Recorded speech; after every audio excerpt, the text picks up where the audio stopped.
Libya থেকে সকালে দেশে ফিরছেন ১৫০ বাংলাদেশি। গানফুদা ডিটেনশন সেন্টার থেকে আইওএম এর সহায়তায় তাদের দেশে পাঠানো হয়েছে। এ বিষয়ে জানবো হযরত শাহজালাল আন্তর্জাতিক বিমানবন্দর থেকে যুক্ত হচ্ছেন আমার সহকর্মী লামিয়া তিথি। তিথি, দেশে ফিরে আসা অভিবাসীরা কি বলছেন, বিস্তারিত জানাবেন।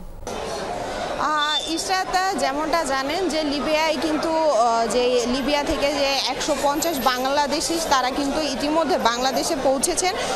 ভোর ৬:৩০ নাগাদ তাদের ফ্লাইট ল্যান্ড করেছে, কিন্তু তারা কিন্তু এখন পর্যন্ত ইমিগ্রেশনের যে কার্যক্রম রয়েছে সেটা কিন্তু শেষ করে এখন পর্যন্ত বের হয়নি।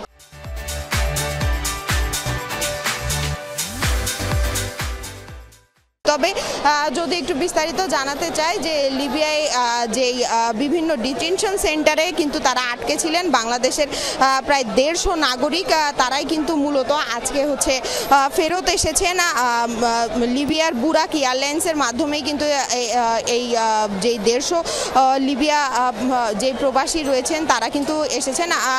ইতিমধ্যে আমরা জানতে পেরেছি যে লিবিয়া বাংলাদেশ দূতাবাস এবং আন্তর্জাতিক অভিবাসন সংস্থা তারা কিন্তু যৌথভাবে কিন্তু এই বাংলাদেশের নাগরিকদের দেশে পাঠানো হয়েছে।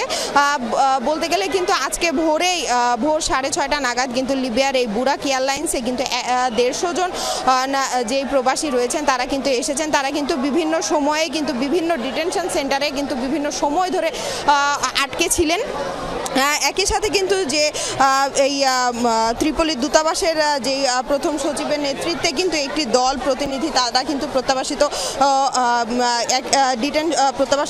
ডিটেনশন সেন্টারে থেকে প্রথমে তাদের গ্রহণ করে, এরপরে কিন্তু বেনাইনা আন্তর্জাতিক বিমানবন্দরে তাদের দেশে ফেরানোর প্রয়োজনীয় ব্যবস্থা নেওয়া হয়। এর আগে কিন্তু দূতাবাসের প্রতিনিধি দল গানফুদা ডিটেনশন সেন্টার পরিদর্শন করে আটক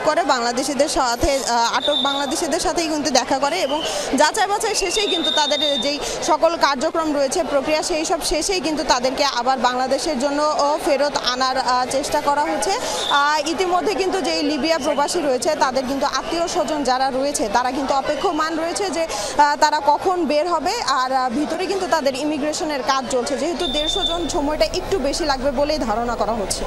ধন্যবাদ আপনাকে তিথি।